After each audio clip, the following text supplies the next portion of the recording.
Hello बच्चों, आज हम पढ़ेंगे सूडो फर्स्ट ऑर्डर रिएक्शन।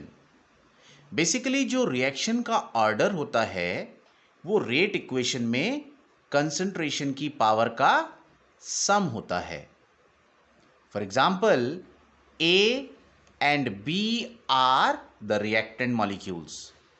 जब ए और बी रिएक्ट करते हैं, let the power of A is m and power of b is n when we are finding the rate equation। तो overall order क्या होगा इसका? m plus n। जनरली जो order of reaction calculate करते हैं वो एक्सपेरिमेंटली कैलकुलेट किया जाता है, और जब हम कॉम्प्लेक्स रिएक्शन को स्टडी करते हैं तो हम देखते हैं कि वो रिएक्शन नंबर ऑफ स्टेप्स में हो रही है, और जो स्टेप स्लोएस्ट होता है वही स्टेप रिएक्शन के रेट को डिटरमिन करता है। उसमें जितने भी नंबर ऑफ मॉलिक्यूल्स हैं जो कि मिलकर प्रोडक्ट्स बना रहे हैं, their number is equal to order. तो क्या याद रखना है? चाहे रिएक्शन वो सिंगल स्टेप की हो या अगर मल्टीपल स्टेप में है तो उनका वो स्टेप जो सबसे स्लो है, जो कि रिएक्शन की स्पीड को डिफाइन करता है, उसके नंबर ऑफ मॉलिक्यूल्स ऑर्डर को डिफाइन कर सकते हैं।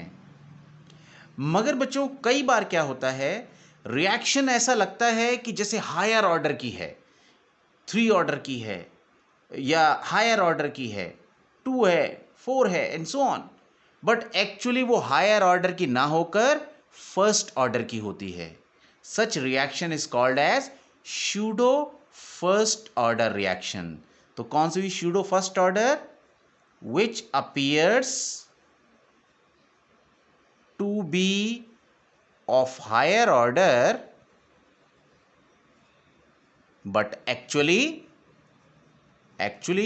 The reaction is of first order. Example लेके समझते हैं। माना हमें स्कूल तैयार होकर जाना है, नहाने के लिए निकले, हमें ज़रूरत है सोप की और वाटर की, है ना? तभी तो एक ब्यूटीफुल फेस आएगा। तो इस प्रोसेस के होने के लिए हमें इन 2 चीज़ों की ज़रूरत है। घर में अगर साबुन ना हो तो भी हमें चैलेंज आएगा, और अगर साबुन है, पानी नहीं है तो भी दिक्कत आएगी। Mean to say, just to have this beautiful face we need soap and water both.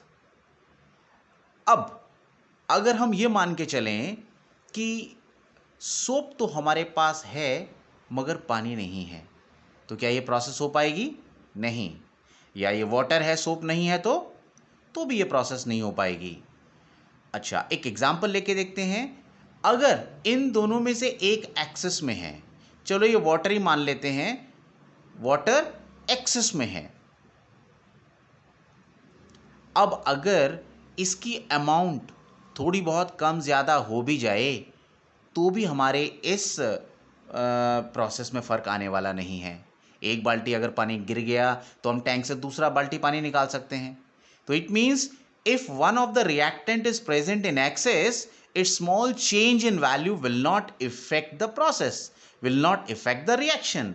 और अगर सोच कर देखो, ये पानी 2 बाल्टी ही होता और हमें 2 ही बाल्टी की ज़रूरत थी, और उसमें से पता चला एक बाल्टी गिर गया, तो हमारी इस प्रोसेस पे फ़र्क पड़ने वाला था, हम परेशान हो जाते। But if the tank is full, it is present in excess, और तब 1-2 बाल्टी अगर गिर भी गया तो कोई फ़र्क नहीं पड़ता। Then the amount of water in 1 or 2 bucket is not going to effect this process. तो ऐसी ही रिएक्शन में जब कोई एक रिएक्टेंट एक्सेस में प्रेजेंट होता है तो उसके स्मॉल चेंज इन वैल्यू से उस रिएक्शन के रेट पर फर्क नहीं पड़ता। जैसे एक ये रिएक्शन है हाइड्रोलिसिस ऑफ ईस्टर। हमने यहाँ पर इथाइल एसीटेट को हाइड्रोलाइज किया, ये बॉन्ड टूटेगा, H एक तरफ, OH एक तरफ, इस तरीके से बनेगा एसिड एंड एल्कोहल। ये जो रिएक्शन की स्पीड है, ऐसा लग रहा है जैसे concentration of Easter and water दोनों के ऊपर डिपेंड करती है। बट अगर वाटर को एक्सेस ले लिया जाए तो उस केस में hydrolysis phenomena will depend on only the concentration of this Easter. This reaction which appears to be of the second order, then it will become of the first order. This type of reaction is then called as pseudo first order reaction. तब इसका rate law क्या होगा? R is equal to K और concentration में क्या आएगा यहाँ पर? सिर्फ CH3COO C2H5. Even we can write H2O here, but the value of H2O will not change. It will almost remain constant. So we can just put it along with this K. तो एक नया constant बन गया, but still that is a constant. So इस तरीके से rate equation में सिर्फ कंसंट्रेशन ईस्टर की ही आएगी. Such reactions are called as pseudo first order reaction. Topic है बच्चों एक्टिवेशन एनर्जी. ये प्रोग्रेस ऑफ रिएक्शन एक्सेस है, ये एनर्जी है. This is reactant molecule energy, this one is of product. अगर रिएक्टेंट की एनर्जी कम है, प्रोडक्ट की ज़्यादा है, तो ओवरऑल एनर्जी हमें सप्लाई करनी पड़ेगी. Such type of reaction in which the energy is supplied that is called as endothermic reactions. और जबकि ऐसी रिएक्शंस जिसमें रिएक्टेंट की एनर्जी ज़्यादा है, प्रोडक्ट की कम है, और जब रिएक्शन प्रोसीड करती है तो एनर्जी निकलती है, that type of reaction is called as exothermic reactions. अब बच्चों रिएक्टेंट से प्रोडक्ट या प्रोडक्ट से रिएक्टेंट डायरेक्ट इस सीरीज में नहीं होता. ऐसा नहीं है कि बिल्कुल स्ट्रेट पाथ मिलेगा. सबसे पहले रिएक्टेंट मॉलिक्यूल्स आपस में कोलोइड करते हैं और एक सर्टेन एनर्जी बैरियर को शूट करते हैं. टकराने के बाद वो इस बैरियर तक पहुंचते हैं, then product formation take place. Same thing happens with this one also. ये जो एनर्जी बैरियर है, रिएक्टेंट मॉलिक्यूल को कम से कम इतनी एनर्जी से टकराना ही पड़ेगा. इस स्टेज जिसको ट्रांजिशन स्टेज भी बोलते हैं, यहां तक पहुंचना ही पड़ेगा before it forms the product. For example reactant molecule हमारा H2 है और I2 है. ये H2 और I2 आपस में मिलकर पहले एक इंटरमीडिएट बनाएंगे. ये इंटरमीडिएट बन गया, this is the transition state. और उसके बाद ये बॉन्ड अगर ऐसे ब्रेक हुआ तो फिर प्रोडक्ट बन जाएगा.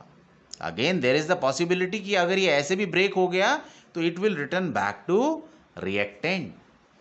तो यहां पर इस बैरियर तक पहुंचने के लिए मॉलिक्यूल्स को कुछ ना कुछ एनर्जी चाहिए. जो total energy in reactant molecules को इस ट्रांजिशन स्टेट तक चाहिए, दिस ओवरऑल एनर्जी यहां से लेकर यहां तक, ये जो एनर्जी है, ये पूरी एनर्जी, इसको कहते हैं हम बच्चों threshold energy. This energy is threshold energy. मगर यहां मॉलिक्यूल्स में भी तो ऑलरेडी कुछ सर्टेन एनर्जी ऑलरेडी ये कैरी कर रहा है. तो जो बाकी एनर्जी चाहिए इस ट्रांजिशन स्टेट तक पहुंचने के लिए, this energy required is called as activation energy. तो इट मींस जो एक्टिवेशन एनर्जी है वो किसके बराबर होगी? Activation energy will be the total energy, जो कि यहां पर थ्रेशोल्ड एनर्जी है, इसमें से अगर हम energy already possessed by the molecule हटा दें, energy already possessed by the molecule,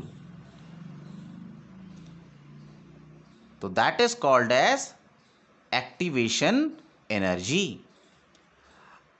यहां पर ये एक्टिवेशन एनर्जी है. अगर रिएक्शन रिवर्स आ रही है तो this one is activation energy. हम ये ऑलरेडी पढ़ चुके हैं. अगर हम कैटलिस्ट इस्तेमाल करते हैं तो कैटलिस्ट क्या करता है? कैटलिस्ट इस एनर्जी बैरियर को लोअर डाउन कर देता है. जब ये बैरियर लोअर डाउन हो जाएगा, now the molecules follow this path. तो ये जो डिफरेंस इन एनर्जी है, जो पहले स्ट्राइक कर रहे थे but the collision was not effective, now through this path they can form the product. क्योंकि अब जो एनर्जी की रिक्वायरमेंट है, जो एक्टिवेशन एनर्जी चाहिए, दैट इज लेस. इसको आप ऐसे समझ सकते हैं, फॉर एग्जाम्पल जैसे कॉलेज में एडमिशन की जो कट ऑफ है, लेट दैट इज 92%। अब बच्चों जो 92% वाले बच्चे हैं उनकी संख्या तो बहुत कम होगी, तो वो स्टूडेंट्स जो कॉलेज में एक पर्टिकुलर कोर्स में एडमिशन्स ले रहे हैं उनकी संख्या काफ़ी कम होगी। मगर जब हम कोई एक ऑल्टरनेट बैरियर इस्तेमाल करते हैं, फॉर एग्जांपल कुछ स्टूडेंट्स को एक ऑल्टरनेट बैरियर मिला डोनेशन का, if they can donate something amount they also can take admission, but for that barrier is now 85%। तो अब क्या हुआ, using this alternate path the barrier is been lowered down, यानी अब जो 85 और 92 के बीच में हैं ये भी एडमिशन ले सकते हैं। इट इज़ द एग्जाम्पल, बिल्कुल इसका सिमिलर एग्जाम्पल हो गया। जैसे एनर्जी बैरियर कम हो रहा है, ऐसे ही 92 की जगह 85 हो रहा है, it means more student can take admission. In the same way more molecules can cross this energy barrier and thus the rate of reaction increases. और अगर हम टेम्परेचर का इफेक्ट इसमें पढ़ना चाहें थ्रू दिस ग्राफ, टेम्परेचर क्या करता है, टेम्परेचर मॉलिक्यूल्स की काइनेटिक एनर्जी बढ़ाता है, और जब मॉलिक्यूल्स की काइनेटिक एनर्जी बढ़ती है तो मॉलिक्यूल्स में कोलिजन्स बढ़ते हैं, और जब कोलिजन्स बढ़ते हैं तो उसमें इफेक्टिव कोलिजन्स भी बढ़ते हैं, एंड दस more and more molecule cross this energy activation barrier. और जब ज़्यादा मॉलिक्यूल इस एनर्जी एक्टिवेशन बैरियर को शूट करते हैं तो रेट ऑफ रिएक्शन बढ़ जाता है।